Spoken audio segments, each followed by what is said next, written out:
Brilliant. Hello, everybody, and welcome to the live stream today.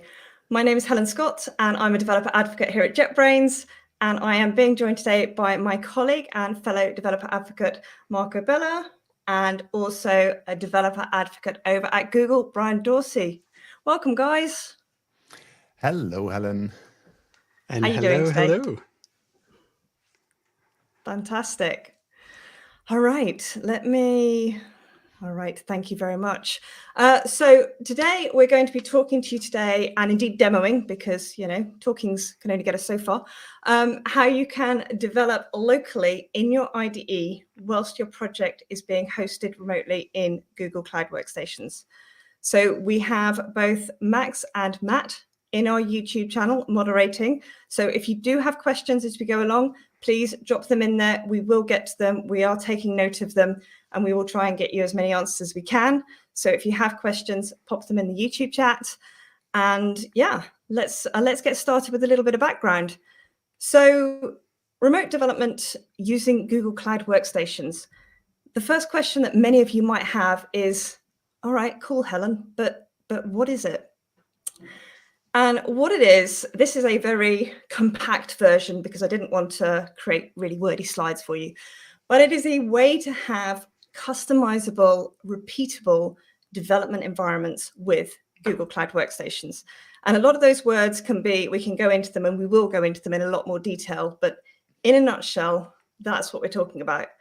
And in this case, those environments are hosted up on your Google Cloud Workstation.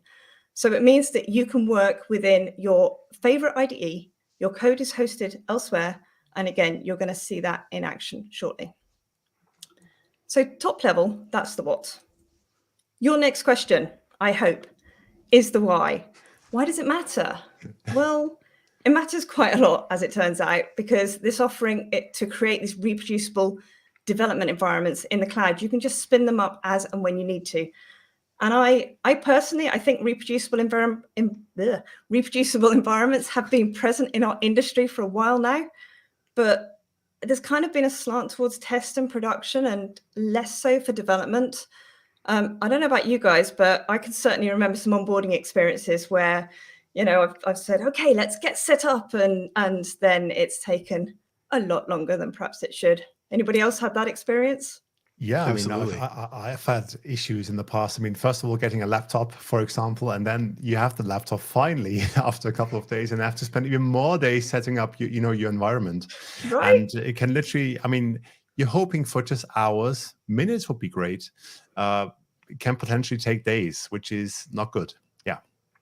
And then you find out a few weeks later there's some subtle difference between yours and someone else's because the instructions were slightly out of date or what have you. Yes. Yeah, and it's a time sink. I think it's fair to say it can be a real time sink for us.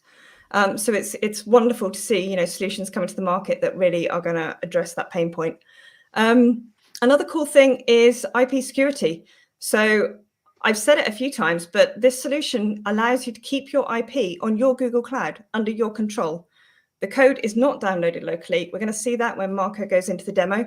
But I think it's really important to keep that mental model in your mind, because this does have far-reaching implications. Fintech being the most obvious example that springs to my mind.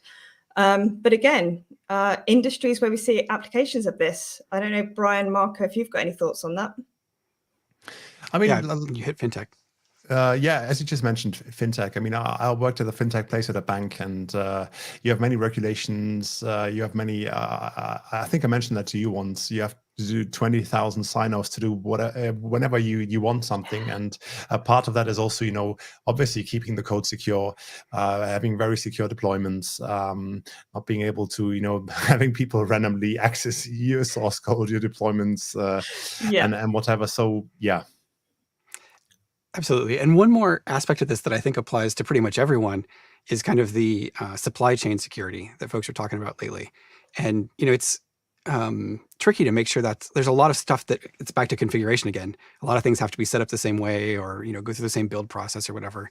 And this, if you're all using the same environment, then the defaults are the same. You can be confident that everybody's doing things, the same way. So even if you're not trying to lock everything down, you just want consistency, that also can lead to better security of the artifacts in the end. 100%, 100%. And I just want to call out at this point, I have just picked 3 whys that for me are super exciting. There are a lot more whys out there, and I think you're going to see some that are applicable to your process and your workflow as we go through this. The final one, I'm sure you remember back in early 2020, the world changed quite substantially. But this is not just about working anywhere. This is about working anywhere from any machine. This is not even you need to cart your chunky, meaty desktop, developer desktop machine around with you. You don't, because the processing and the code and everything else is on your Google Cloud workstations. And I can see so many use cases for that. And I'm going to come to Brian first, because why not? What about yourself, Brian? Awesome. Yeah. So I agree with all 3 of those. And I think for me personally as a developer, and I'll probably rant about this a little bit later more, but we look forward to it. Yeah. So like I'm coming as the, with the cloud first hat on, right? And, one of the challenges is when you're developing locally, you can never really completely reproduce a cloud environment. You're going to have performance differences, latency is going to be different, authentication is going to be different. And so, you get something working to some degree locally, and then it doesn't behave the same way. And that can be really challenging to debug or what have you. And so if you can dev in what's the exact same environment that it will be deployed in test and in production, smaller, so less expensive, but it behaves the same way, that's a really big time saving. And like I'm so excited that the IDEs now support this kind of model, because I used to be just SSHing in and doing everything over text always. So because that's so important to me to make sure that it saves so much time to have the environment be the same. You don't even realize how many slight differences there are across things. Yeah, 100%. Any comments from you, Marco? I just wanted to add, I like the working anywhere aspect, and I don't even mean just like working, from a cafe or whatever, but even just, when I work on the same, if I want to work on the same project at my workplace, at home, I have different laptops, different computers, whatever. I don't need to have, different, IDE set up everywhere and, get the same project running up on every machine in the very same way. I have it centralized somewhere. I can just connect to that place anywhere I want to, even when I'm traveling or, visiting family up north in Germany, that is. I can just, click connect to Google Cloud or whatever have you, and you're good to go. So that for me is, I've been doing that a lot lately, to be honest. Yeah. And let me riff on that one little bit, because in addition to kind of anywhere, it's kind of also anytime. So if you set a project down for a few months, right, and come back to it, the dev environment will be the same. So folks who are in a consulting role where you work with a lot of different teams or different organizations, and you pick stuff up and take it down, like maybe 2 or 3 times a day, you're working with completely different stacks. This sort of thing is a real time saver in that kind of scenario. Absolutely. There's I'm gonna build on that one as well. I think as well it reduces cognitive overload, and I think this is something that's really, really important in our industry, because we are constantly busy and thinking and solving problems, and when we've got something that we can automate and take the thinking of that particular thing out, we have more headspace for something else, which again, I think that's why we're developers, right? Really you're trying to, something that can be automated, you automate it and move on, spend your time on something else. 100%. Okay, so I'm going to practice my mind reading skills and say that your next question is how. Good question. I'm glad you asked. So how does it do it? Well, it does it. So JetBrains has a small, fairly compact little application called JetBrains Gateway. And the role of Gateway is to initiate the connection to your Google Cloud workstations. And we're going to see it in action very shortly. I will stop talking. And its second job is to load your local client. So your local client is going to be where you're going to be working and using that IDE to work on your code. And Marco is going to give us a demo of that. Little bit of marketing spiel for you. Gateway is compatible with, long list, as you would expect, IntelliJ IDEA, Ultimate, PyCharm Professional, Golang, WebStorm, CLine, PHP Storm, RubyMine, and Rider.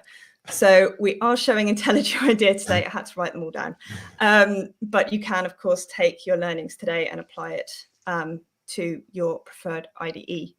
So without further ado, I am going to give you that theory, hand over to my colleague Marco, who is going to show you this in action. And again, if you have any questions, keep putting them in the chat, and we will get to them as and when. So Marco, take it away, please. Yes, demo time.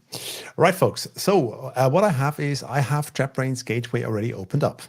And as Helen just mentioned, it is, the entry point to connect to your, cloud machines. Now, when you open up Gateway, what you see is there's many different, types of remote scenarios we support. For example, if you just had a machine somewhere and want to connect to it via SSH, we would also support that. But today we're talking about Google Cloud workstations. And that's why I'm going to click this, big button here saying connect to Google Cloud. Now, the way this works is that Google Cloud is set up to have projects. And I have only one project. That's why it says, my first project here.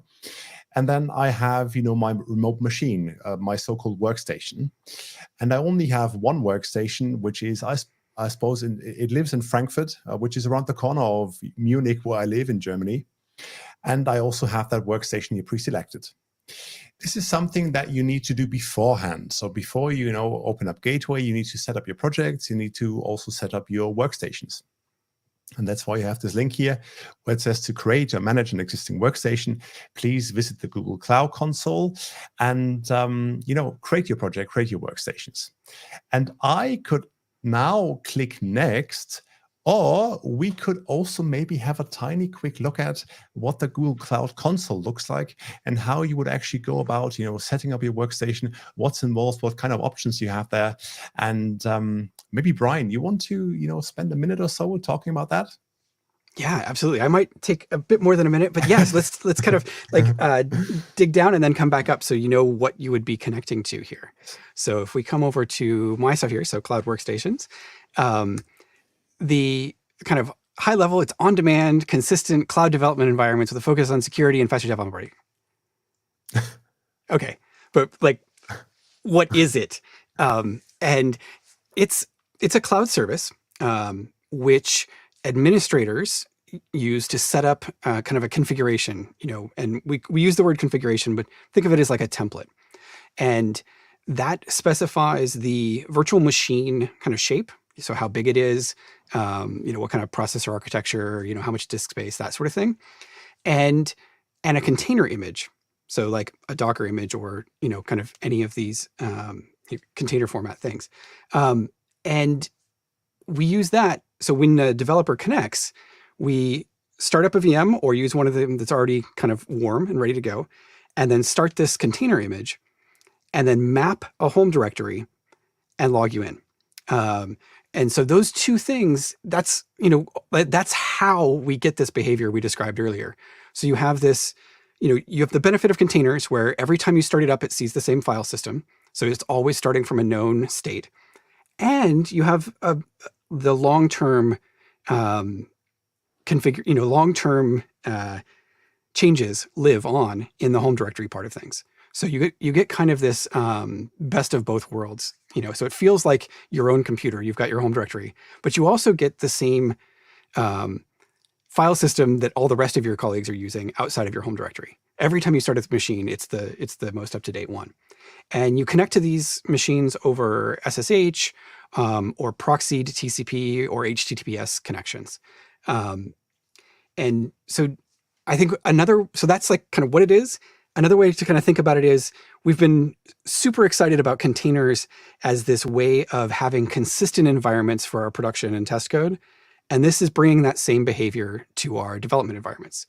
So if you are already familiar with using containers and running them and having build processes, you can use that same knowledge in your organization to have set up your development environments and then run them really easily.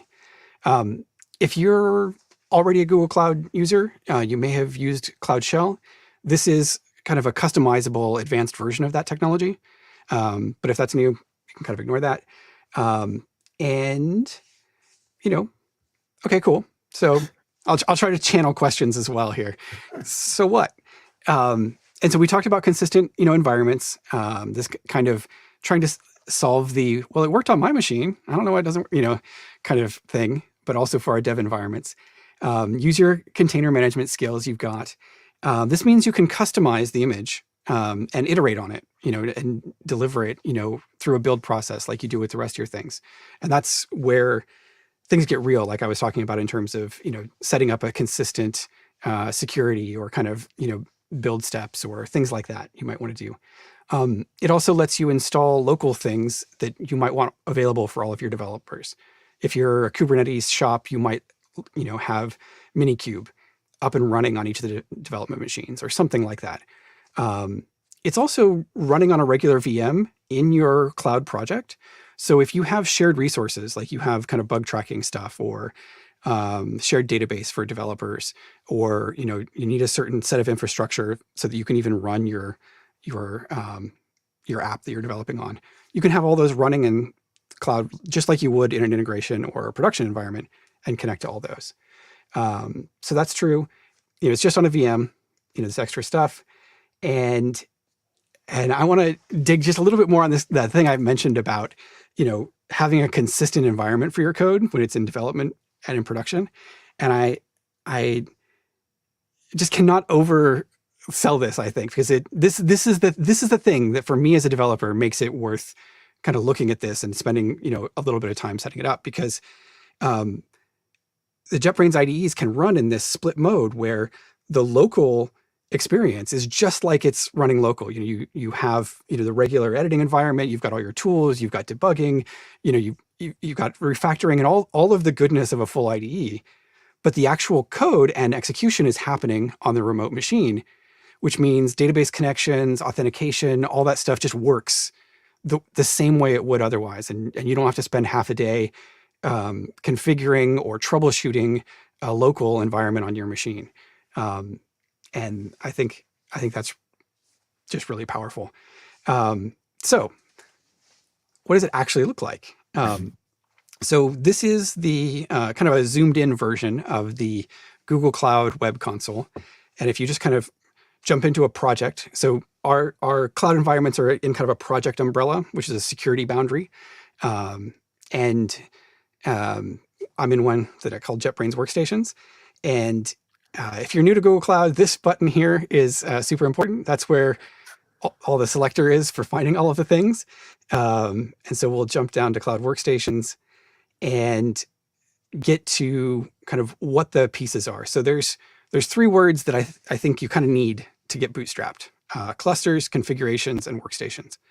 And the cluster, which I've already got one set up here, I'm not going to set that up. It takes 5 minutes or 10 minutes or something to set up. So we've got that one kind of pre-baked, but that is the thing that manages the VMs for you and kind of sets them up and that sort of thing. So you need to set that up once, and then you're kind of good to go. And then configurations are these templates. So you'd set up one of these for each of the maybe applications or teams or software stacks that you use all the time. So this is where you configure the virtual machine size, the base image to use, and that sort of thing. So we can say this is going to be a new template. Probably you would have a better name normally. You could create a new cluster here, but we're going to use our JetBrains cluster that is, of course, in Europe. There is an option to make it faster for your developers to, start up one of these, where you keep a warm VM around all the time, which costs some money. So you have this kind of time trade-off there. So you can set that pool. And then this is the machine configuration. You can choose from a wide variety and kind of growing of the different VM shapes. And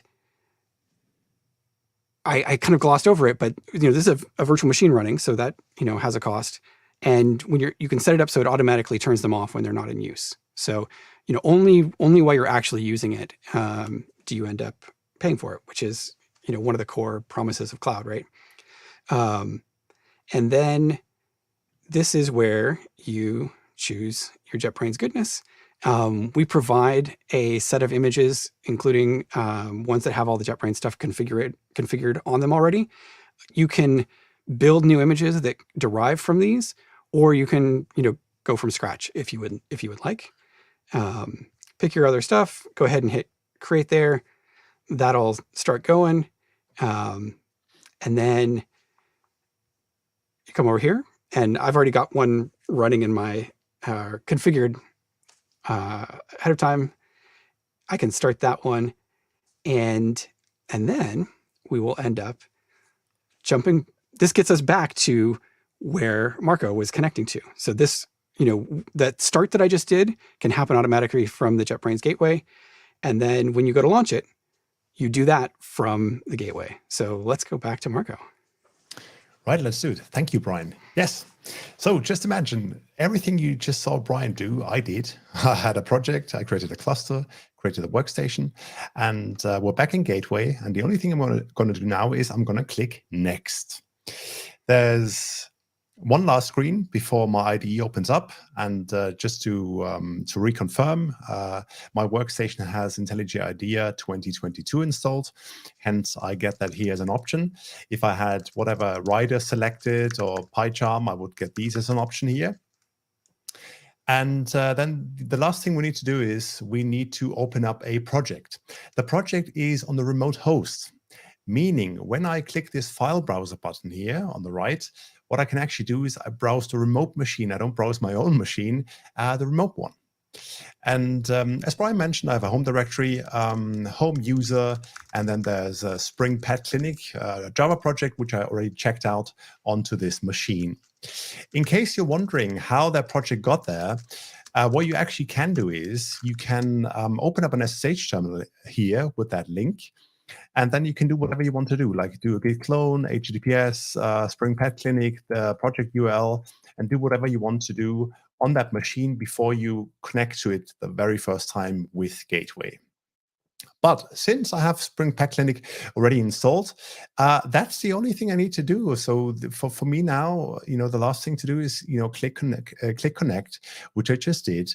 Gateway is trying to connect to the remote machine. Which worked pretty fast, I'd have to say right now. And boom, something opened up. And Helen already mentioned it before. It is the JetBrains client. Now, the thing is, it kind of looks like IntelliJ IDEA, feels like IntelliJ IDEA, smells like IntelliJ IDEA. It is not IntelliJ IDEA, but it's the client. Meaning that what you essentially see here is, let's say, a front end. And all the logic, all the smartness, all the cool refactoring features you're used to from, IntelliJ IDEA, they actually run on the remote machine or remote host in Google Cloud Workstations. The backend is running there. The code is hosted there. It all happens remotely, and it doesn't really. I didn't clone anything on my machine here. It all stays in the cloud. Which means when this is a pretty standard, IntelliJ IDEA project view. When I'm here on the left side, I have a look at my project, at my folders and my folders. At my folders and files, right? That way. When I browse through my project, for example, again, I'm not, downloading these files locally on my machine. I'm actually getting a remote view, and I can browse through my project, remotely, like so. Now, other than that, I would say that in JetBrains Client, most features that you're used to from IntelliJ IDEA are essentially there. So there's just a couple of, small features which you wouldn't find here. But other than that, as I mentioned before, it really feels like IntelliJ IDEA. The only difference is, by looking at this here, is you might have seen that in the top left corner, there's a tiny new, there's a yellow icon. And once you click it, you get backend status details. What these backend status details do is essentially, give you information about the remote host, your Google Cloud Workstation. And what you can see here is, for example, you can see the backend latency, 34 milliseconds. Again, from Munich to Frankfurt, that is, quite close. You see the CPU load, you see the memory usage, you see the disk usage, and have, just a couple of a bit of information about the remote host. And later on, especially once you start compiling things, you might, see a spike here. But in any case, you'll just, understand what is happening on your remote machine. There's also a couple of settings you can choose. You can choose the maximum heap size of the IDE that it should be run with, and these sort of things. But other than that, other than the top left corner here, it literally feels like IntelliJ IDEA. Now, as already mentioned, what I did is I open up Spring Pet Clinic, which is a Java project. Even more so, it's a web application, right? So I can boot it up, and then I need to kind of, access my web application. And actually for that, let me just, quickly boot up the application. So just open up my Java class. If you're not coming from Java, don't worry. It's just one Java class I have to run, and my Pet Clinic boots up. Now, after waiting a couple of seconds, just again to reiterate, it booted up on my remote host, on my Google Cloud Workstation. The application is available under port 8080. Now, my problem is, when I open up a new browser window and I go to localhost 8080, nothing happens because it doesn't run locally. But fear not, what we have is, as you can see, we booted up the application, and the JetBrains client or IntelliJ IDEA is smart enough to understand, hey, you're running something on port 8080 on the remote machine. There's also two other ports, which is a debugging port and a live reloading port, which we don't have to worry about for now. But there's something running on the remote machine under port 8080. Once you click the port, what you can do is, hey, please forward the port and open it up in browser. What then happens is, if it happened on the right screen, that locally suddenly port 8080 is available, and yay, I can see my Spring Pet Clinic here. Meaning I can, find owners of pets, I can find vets, and I can do whatever I wanted to do in my Spring Pet Clinic application. Right, we have that, we have it forwarded, but just to again show you that you have all the usual refactoring power of IntelliJ IDEA at your hands. For example, one of my most favorite keyboard shortcuts, obviously Alt-Enter, and here's a Spring-specific concept that we have these variables with an annotation, and there's other ways, of having these variables, and you would actually have to switch this auto-wired private variable with a constructor. You can do that manually, or you just hit Alt-Enter, and the IDE does it for you, right? Again, happens on the back end. The information gets sent to the front end. Source code never hits your machine. You have all the usual stuff that you come to life from IntelliJ. For example, these gutter icons. The way Spring works is you have Java applications, you boot up Spring, and it scans all the other, Java classes you have that represent JSON endpoints, for example. And you can simply click these icons, and you can see here that IntelliJ was smart enough, to understand the scanning of your project. And it knows, hey, you have an owner controller because you have an owner JSON endpoint. You have a pet controller because you have a pet JSON endpoint, and you want to be able to search for pets. The same with vets and visits and all that sort of stuff. That is something that everyone that works with Spring on a day-to-day basis, these gutter icons and refactorings is essentially used to. All the other stuff, for example, when you have endpoints here, like you want to create a new owner in the UI, you can essentially say, hey, please open up this endpoint in our HTTP client. And this now takes a second. I would have hoped that this goes instantaneously because I've seen it work instantaneously before, but there was probably a tiny lag just right now. But in any case, we can see here, I clicked this gutter icon. I can have, I see the HTTP request here. I can fire off the HTTP request from the HTTP client and get a nice little HTML page displayed as text here. Right. In short, what I wanted to show you is that everything that you like from IntelliJ IDEA, it just works automatically. Which brings us to one more thing. I showed you running the Spring application. What about stuff like Docker Compose, for example? Docker Compose, I have a Docker Compose file here. I could just, right-click it, run my Docker Compose file. And then the thing is, again, this doesn't happen locally, it happens remotely. What I just saw here in the console is that there seems to be a problem cannot run program Docker Compose because there is no such file or directory. And that is because I don't have Docker Compose installed on my workstation. So what I could do now is, knowing that this is my workstation is a Debian machine, what I could do is I could do a sudo apt install Docker Compose, right? So let's do that. So I can, hopefully show that in a second, and it will say, yes, you can install Docker Compose. And that is now what I will call somewhat of a quick fix, installing things on the fly, because maybe, Brian, can you tell us a bit more about, again, the concepts of what should I actually be doing in this case when I'm missing software on my machine?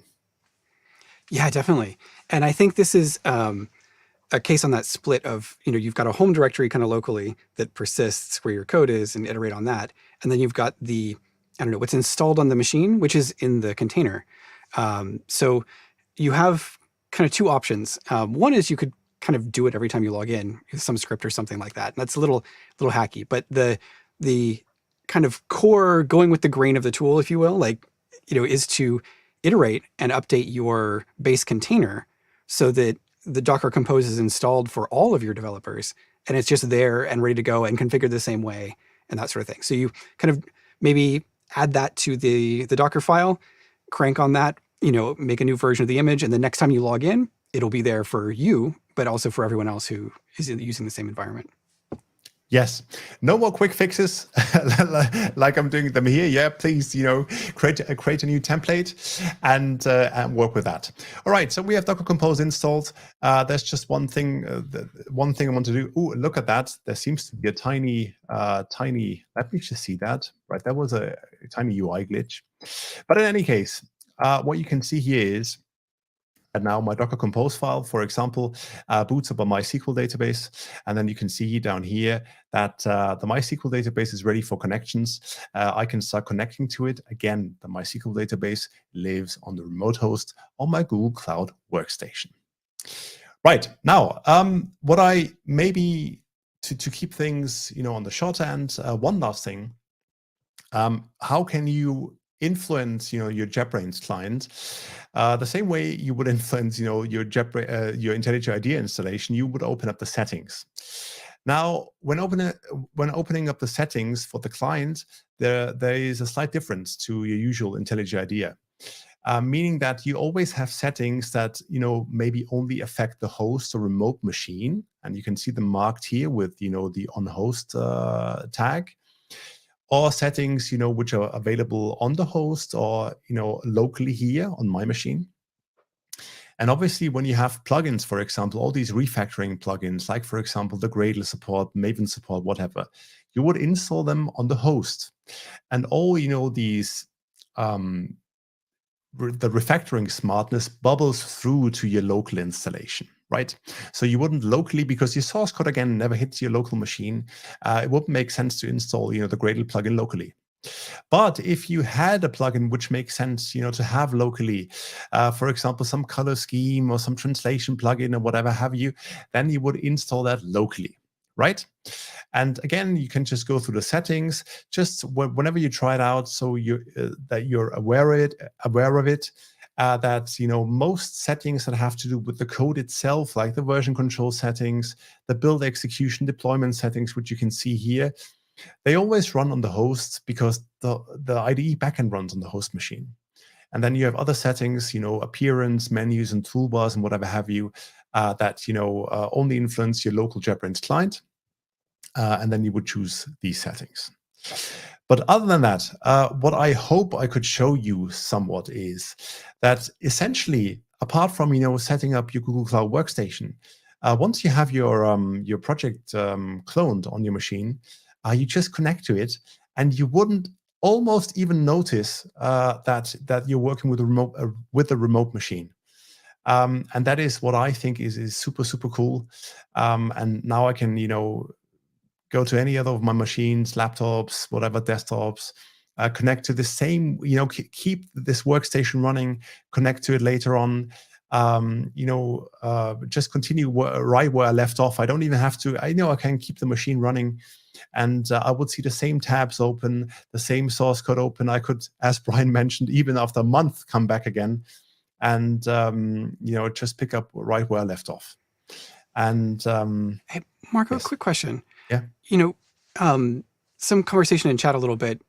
How does this compare to like a remote desktop session where you're sending the graphics, the image of a desktop back and forth? What's going on the network? Yes, we're actually not sending graphics. So this is our own custom protocol, so to speak, optimized. So you don't see images coming down from a remote machine, but actually just all the rendering happens locally on my machine in the JetBrains client, and we just get the information back from the backend.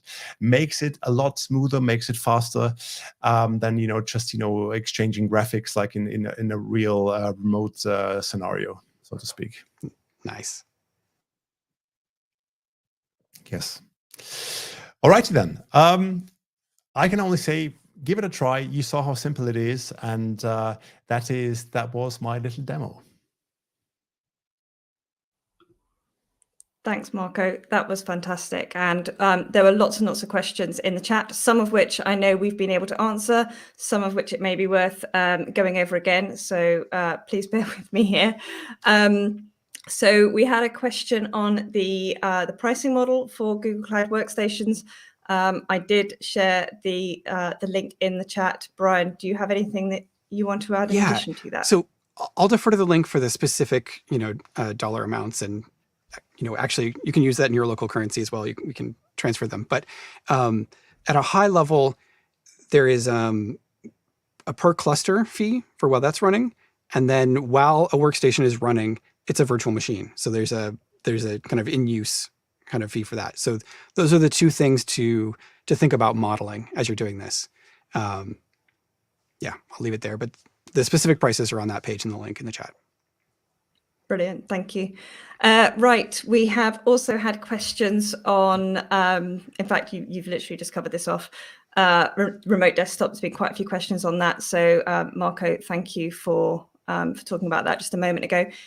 Brian, do you have anything else to add on that one that you want to put out there, just in terms of how it differs? Or I think we've covered it off. Just that it's exciting that this is available now, because I probably didn't say it specifically before, but I've been essentially living in SSH and TMUX kind of sessions for all of my work, because it's so important to me to have like the dev environment, like that you get faster iterations to have that. So having a lean connection to that, that feels, it like all the UX stuff is running locally, so it feels local. It's lovely.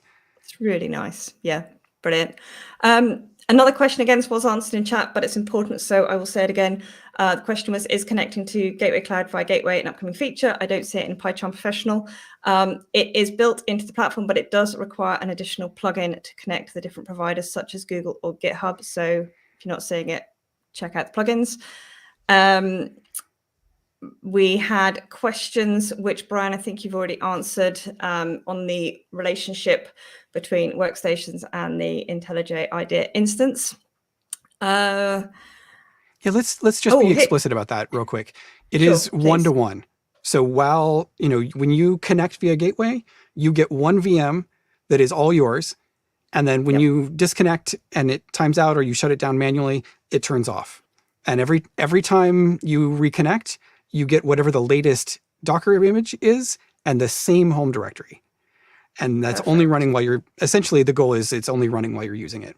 And you're not sharing like that execution space, the performance with other developers, but you are, because it's coming off this base image, sharing whatever the latest kind of group agreed upon configuration is for that part.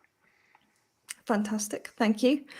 Fun question, probably another one for you, Brian. I don't have too much context for this one, but what about K8s? Right. So Kubernetes, like, is this Kubernetes? Like, it's kind of a separate concern in many ways. Although if you are an organization that's using Kubernetes, you're likely to be more comfortable with kind of a build process for containers and the like. So this might be a smoother adoption for you. But this is about your development environment. And if you are, like, whatever you're already doing for your Kubernetes stuff, if you're using Minikube, you can do that. If you set up a shared Kubernetes cluster for your developers, you can do that in your cloud project and use that the same way. You can use the same one you've been doing already. So whatever your current processes are for using Kubernetes, that just kind of works together with this. And in that respect, it's not any different than if you are using MySQL or Postgres, in a shared kind of, you're connecting to another machine. And again, I'm kind of belaboring the point here, but it's in the same cloud environment. So it is low latency connection to that, and it will feel very smooth and natural. So if you're only developing one component of a system that's deployed in Kubernetes, and you have all of that deployed in a kind of a shared environment, you're on the same network with the rest of that, and it should be very smooth. You can keep your iteration speed up, because all of this comes down to having fast feedback loops, in my mind. You want the GUI to be fast every time you type. You want your changes to get deployed quickly so you can see them. Everything comes down to reducing that feedback loop. So Amen. I'm kind of veering off here a little bit, but Kubernetes in this context is no different than any other service, running on computers in your project. Fantastic, thank you. Brian, keep your mic on. Next one's for you. So we had a question about Google's experience specifically using Google Console. I know the third link down on this slide, potentially, workstation stash. Okay, the link isn't on this slide. Is that something that you can take off? Yeah. So I have to admit, I didn't quite understand the question, because when I think of console, I think of that web console. But we do have some pretty good content on how to use it, what the scenarios are, how to do specific things, like specifically how to update images, that sort of thing, on cloud.google.com/workstations there. And in particular, for all of you folks who are like hands-on folks, just immediately click on the documentation link, because that'll take you, because the first page is the marketing, what is this, why should you care sort of thing, which will help with the conversations around justifying to C-level types and that sort of thing. But if you want to get into the meat of it, just immediately click on the documentation link and look at that. The other thing I might recommend is, in a few weeks, we have Google I/O, and there will be a talk on workstations and kind of secure builds, supply chain sort of thing. And keep an eye out for that talk when it goes up on YouTube, because I think that will help with the, it has a white papery feel, even though it's in video. And if there's stuff that you're not seeing on documentation that you would like, please send me an email, and I will either try to find it or help get it made or answer it otherwise. And it's my full name at google.com. So Brian Dorsey at google.com. Brilliant. Thanks, Brian. I'm going to let you take a breath. Another question we had was, is the client available for Chromebook or as a web app? The answer is it does work on Chromebooks, but you need to run it within a Linux application, so it needs that Linux container. We're not currently supporting for running it as a web, because the client is, as Mark has shown you, a local application. So that's the answer for that one. That one's been answered. Just scrolling through the very long list. You've all done a phenomenal job with the questions. Thank you for asking lots of questions. It makes this so much more fun and useful to everyone. It's much more interactive. And thank you to Matt and Max, because they have been on it. Right. So we have a question here. I think this one's actually been answered. It's a question around inactivity, ballpark figure for how long in seconds it takes to get the session restarted. It should just be a matter of seconds. Yes, I believe Matt has answered this one. It should just be a matter of seconds provided the machine is still running. If the machine has gone into any form of hibernation, then you will need to wait for it to wake up and get its morning cup of coffee, and then it will reconnect. And to that point, though, you can tune that a bit for your team, where you can leave a warm VM up and running all the time and ready to connect. So you have a price to convenience dial that you can tune there. Perfect. Thank you. And we are, I think, getting towards the end of the questions. It's important to note as well, we've had some feedback, we've taken that on board as well. So, you know, it hasn't, we are listening, we can see that. And the final question, I think, is how do licenses for IntelliJ IDEA and I assume Gateway work? So if everyone shares the same container image, how can I use my license? And the answer is you bring your own license when you connect. So you have your license. You don't need to have a license for the IDE to be installed, if that makes sense. So yeah, thank you. Thank you very much. I'm just going to have a quick check and make sure. I think we've captured most of the questions. If we haven't captured the questions or we haven't managed to get to your question, then my apologies.